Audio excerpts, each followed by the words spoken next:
Hello everyone and welcome to a new video on the channel. I'm Adam and this is Battle of the Beast Specials episode 5. Skolo the Bladed Monster versus Tempra the Time Stealer. Now, before we get into this, I must say, if I sound a bit antsy or looks a bit freaked out a bit, two reasons for that. One, I've said in the previous video, I do have a cold, so get over that, please. Second one, I just finished Battle of the Beast episode 4, and there was a part of it which I wish I didn't say, because it messed my mind up entirely as soon as I said it. But the extent I'll go through just to make a video. I hope I do not have to do any description that is as brutal as that again. But that was definitely one of the most brutal battles I've done. Not my favourite, but one of the most brutal. Oh gosh, okay. I wonder what Lucas is going to react to that one. Anyway, so yes, let's get into this battle. So the combat arena is rebuilt from the destruction that Anna and Magral made of it. And ready for Skolo and Tempra. I'm thinking probably a rocky-ish terrain. Rocky-ish terrain, maybe a plains terrain. Oh. You know what, I'm going to say a plain terrain, like a completely barren arena. For the simple reason, Skolo was fought in a rocky cave arena-ish. In a rocky arena, which is a cave, so yeah. So yeah, a plain barren arena. So let's get into this. Close your eyes and you weave your tale of how one beast kills another. So if both beasts exit their chambers, they see each other completely. Tempra just slithers out of her chamber and just stands at the exit, while Skolo scuttles out of her chamber, sees Tempra and starts coiling her way towards Tempra. But right before they go into head-on collision, Skolo turns at the last second with her metal wing just slicing at one of Tempra's tentacles, which went to reach out towards Skolo, slicing it off. That was quick.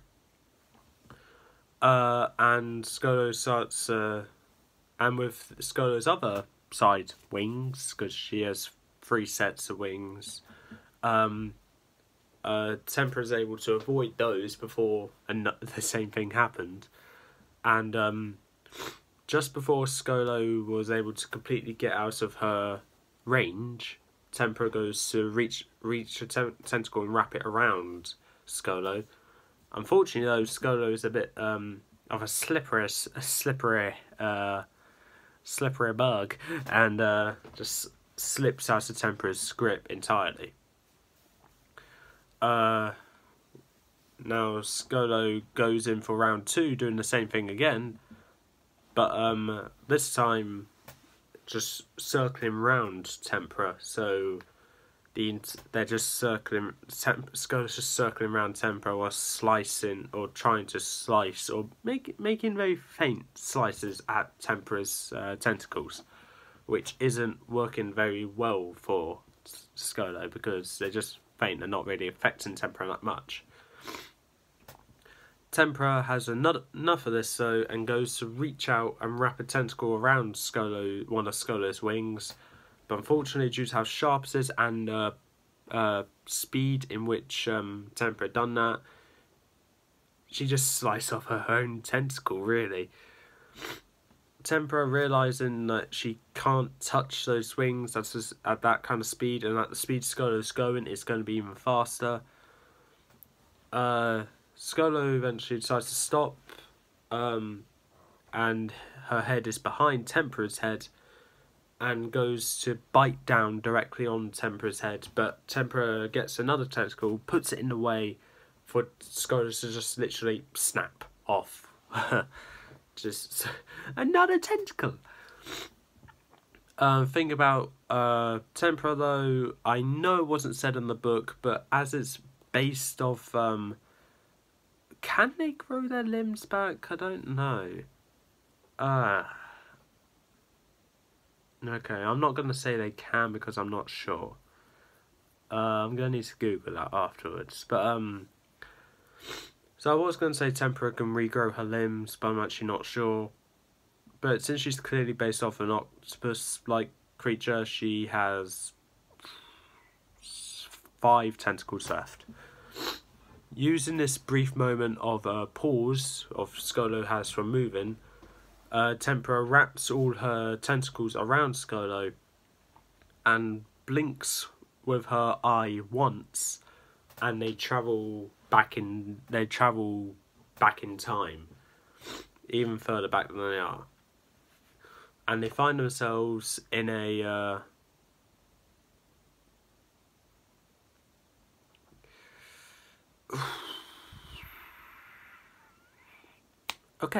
and they find themselves in what seems to be like a desert area with some giant triangular prisms in the distance, pyramids.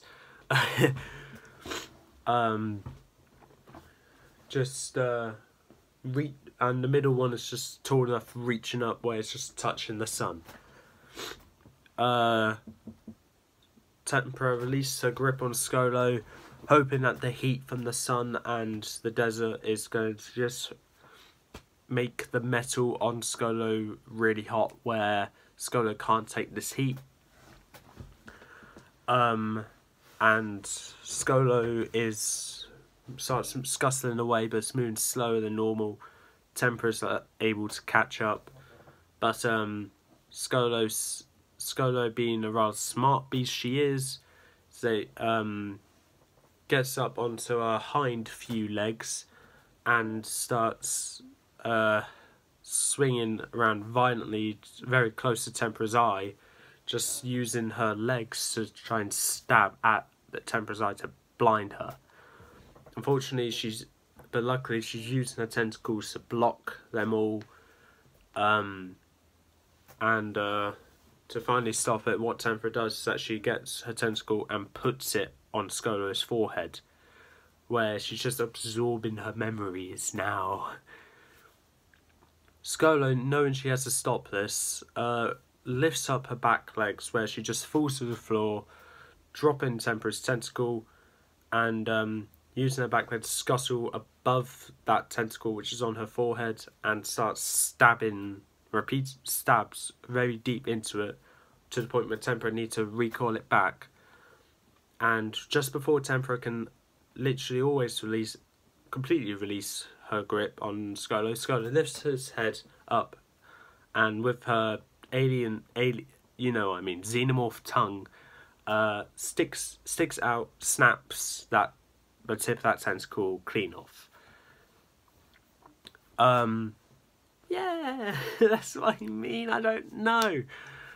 Tempra, enraged, decides that heat isn't the best way to kill Skolo, so what she does is that she wraps the tentacles around Skolo again, blinks, and they travel back even further in time, to a icy area with mammoths, a saber-toothed tiger, and hell, let's throw a sloth in there.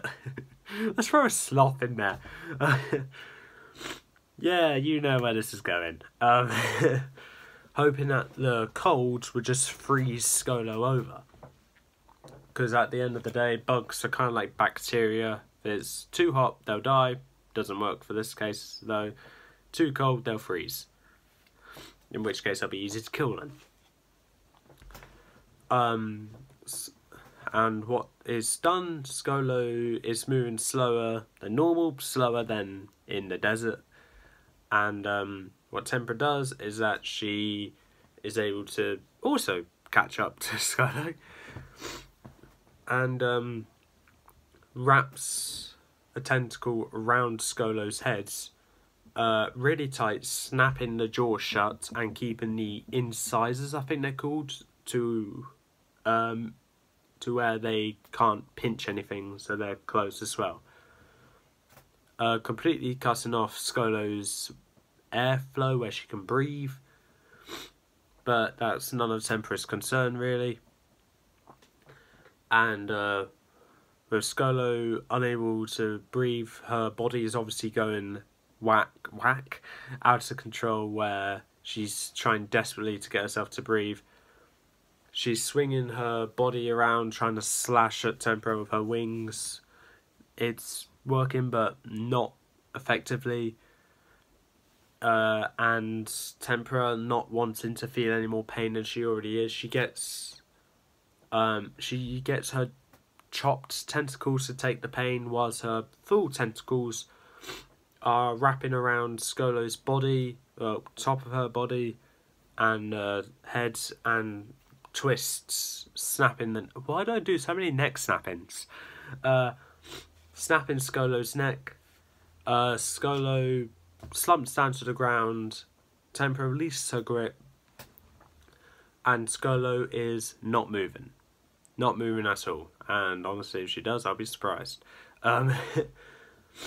With a terrifying blizzard coming down, Tempra realises she's going to need to go, otherwise she'll also die. So she blinks and travels back to the arena, where the imaginary audience did not see any of that battle. Back to the Ice Age time, we see just Skolo just steadily being covered in snow to the point where you can barely see. It's just a giant mound of snow that's just being covered up to the point where it's unnecessary. Tempra goes back to her chamber, and when she's inside her chamber, she sees she has a little window, like kind of like those little windows in SpongeBob, which are like a circular shape. And when she's looking through it, she can see a mound of snow there. And with one blink, the snow just disappears, and she sees Skolo just there, not moving, completely melted. No, not melted. Unmoving, frozen over, so basically an ice cube. Knowing Tempra's won, I'm not going to say anything else because it's starting to make no sense. So Tempra won, Skolo has lost. I'm not sure which one of the sides have answered because I forgot to check. Most likely Skolo. And that is all for this video. If this one was not a good one, I think I should have done this one before Magro and Anorette. But what am I going to do? It's already been done. Anyway, that's all for this time. If you like what you saw, leave a like, leave a comment, don't forget to subscribe, press that notification bell down the corner below. I'm sorry this battle didn't seem as interesting as the other one, especially the other one. But I did the best I can, but my mind just went blank. My mind just drew a blank other than the time travel bit.